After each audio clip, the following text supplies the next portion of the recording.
Malik Ahmad Khan Butcher صاحب، آپ مجھے بتائیں، آپ کو بھی پتا ہے کہ احتجاج تو گورنمنٹ نے آپ کو کرنے دینا نہیں، چاہے جتنے مرضی آپ اعلان کر لیں. دفعہ 144 بھی بیسک وجہ آپ ہی ہیں، وہی نافذ کرنی تھی، رکاوٹیں بھی آپ ہی کے لیے تھی، یہ تمام چیزیں تھیں. ایسے میں کورٹ نے آپ کو آرڈر بھی نہیں دیا. سر اس کا مطلب ہے نہ ہی سمجھے عوام، آپ نے تو سڑک پہ نہیں نکلنا. جماعت اسلامی نے اعلان کیا، سڑک پہ نظر بھی آئی، احتجاج بھی اور پروٹیسٹ بھی، پورا لائم لائٹ پہ اس وقت نظر آ رہی ہے جماعت اسلامی. پہلا امتحان تھا حافظ نعیم الرحمان صاحب کا نیشنل لیول پر، وہ تو کامیاب ہو گئے.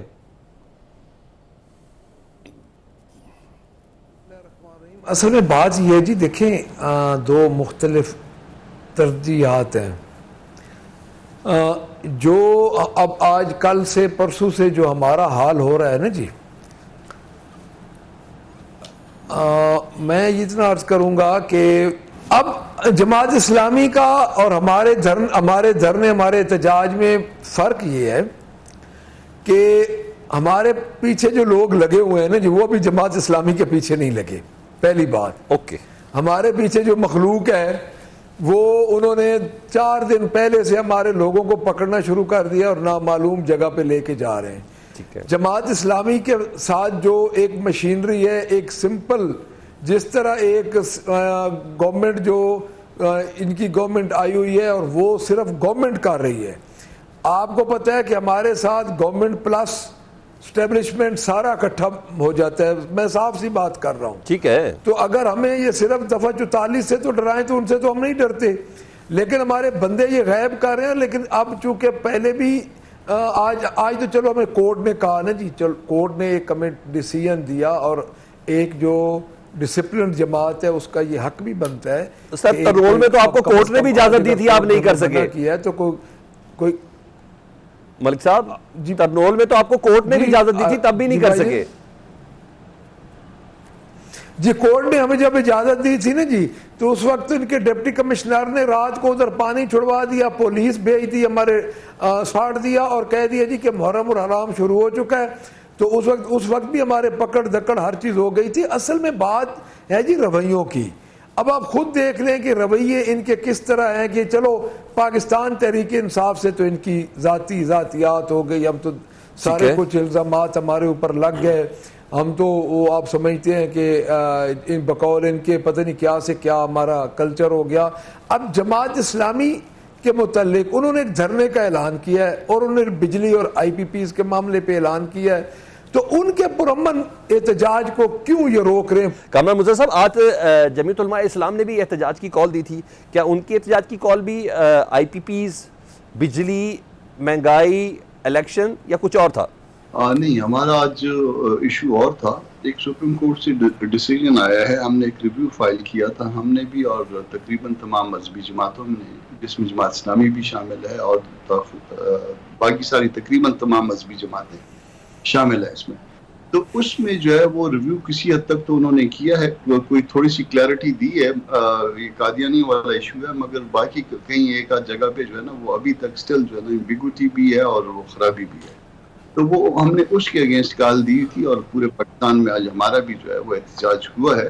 اور آئمہ نے اس ایشو کو آج موضوع بنایا ہے جمعے کی نماز میں، اور اس کے بعد جو ہے نا وہ احتجاج بھی تھا. تو وہ ہمارا احتجاج تو کامیاب ہے ماشاءاللہ. وہ ہمارے اچھا کامران صاحب، بینگ اے سینئر لیجسلیٹر اور قانون دان، آپ بتائیے گا حکومت جماعت اسلامی کے احتجاج سے بھی خوف زدہ ہے، کیوں ہے؟ آپ کو نہیں لگتا اس سے عوام میں مزید لاوا پکے گا؟ دیکھیے چیزیں کوک ہو رہی ہیں ابھی تک وہ ایک جگہ پہ اکٹھی نہیں ہو پائی ہیں. ہر چیز ہر جگہ پہ الگ الگ جو ہے نا وہ معاملات کی خود بد شروع ہے. مہنگائی کا معاملہ ہے اور اس طرح سے امن امان کا معاملہ ہے، آپریشن کا معاملہ ہے، بہت ساری چیزیں ہیں جس کو جو ہے نا وہ ہم جو ہے وہ اپوز کر رہے ہیں، مگر ابھی تک وہ ہم سارے جو ہے نا وہ لائن اپ نہیں شاید ہوئے. تو جس دن لائن اپ ہو گئے اور آپ ان کی جو ہے نا وہ رویے دیکھ لیجئے گا. اب اس وقت اسلام آباد میں ماسوا ایک سڑک کی، اگر آپ نے جو ہے نا جانا ہو، پارلیمان جانا ہو، تو پارلیمان میں صرف ایک سڑک کھلی ہے، تمام سڑکیں بند ہیں اور اس پہ لائنیں لگی ہوئی ہیں. اور مجھے خود آج پہنچتے ہوئے یہاں پہ اپنے آفس میں G9 میں پارلیمنٹ پلازے سے کم از کم 1.5 گھنٹہ لگا ہے. تو یہ صورتحال ہے حکومت کے خوف کا. بٹ صاحب بھی اگر ذرا اس پہ ٹریول کر لیتے تو ذرا ان کو بھی پتہ چل جاتا کہ کتنی خوفزدہ پھر آپ بٹ صاحب کو تو سرکاری پروٹوکول ملا ہوا ہے نا, وہ تو ہمارے آفس بڑے پروٹوکول میں آئے ہوں گے نا. مگر کامران مرتضیٰ صاحب یہ مجھے بتائیں, ویر از اے ول دیر از اے وے. جماعت اسلامی نے آج اعلان کیا اور کارکن اسلام آباد پہنچے بھی بڑے تگڑے طریقے سے. ویژولز بہت ہی زیادہ جسے کہتے ہیں نا بڑے پروگریسو تھے اور بڑے اتھینٹک تھے, بڑے پاورفل ویژولز تھے کہ جماعت اسلامی اس کال کے اوپر جس طرح لوگوں نے لبیک کہا ہے, انکلوڈنگ جے یو آئی. اگر اپوزیشن ایک پلیٹ فارم پر ہو جائے تو آپ سمجھتے ہیں حکومت کے لیے مشکلات پیدا کی جا سکتی ہیں؟ یہ آئی پی پیز, یہ بجلی, یہ 6 قسم کے ٹیکس بجلی کے اوپر, یہ پیٹرول کی قیمتیں بڑھنا, کہیں نہ کہیں سے حکومت کو چوکٹے کے اندر لایا جا سکتا ہے. دیکھیے میں کسی خوش فہمی کا شکار نہیں ہوں, مگر اگر فرق ہے, فرق تو اگر اس معاملے میں تو سارا جے یو آئی کا فرق ہے. فرض کر لیجئے کہ جے یو آئی آج آ کے کھڑی ہو جاتی ہے تو پھر حکومت جو ہے وہ کہیں کھڑی نہیں رہے گی, پھر حکومت جو ہے پھر گرے گی.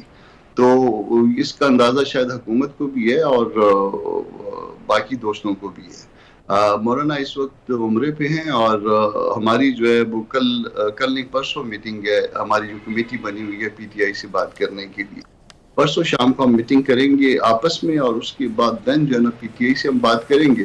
تو پھر اس کے بعد معاملات دیکھتے ہیں. مین وائل مولانا صاحب بھی خود بھی واپس آ جائیں تو پھر آگے بات چلے گی. تھوڑی سی موسم کی حدت اور شدت بھی کم ہو جائے تو پھر دیکھتے ہیں, پھر ہم تھوڑا سا پلان کر کے آگے بڑھتے ہیں. اچھا ٹھیک ہے, مولانا صاحب کی واپسی کا تھوڑا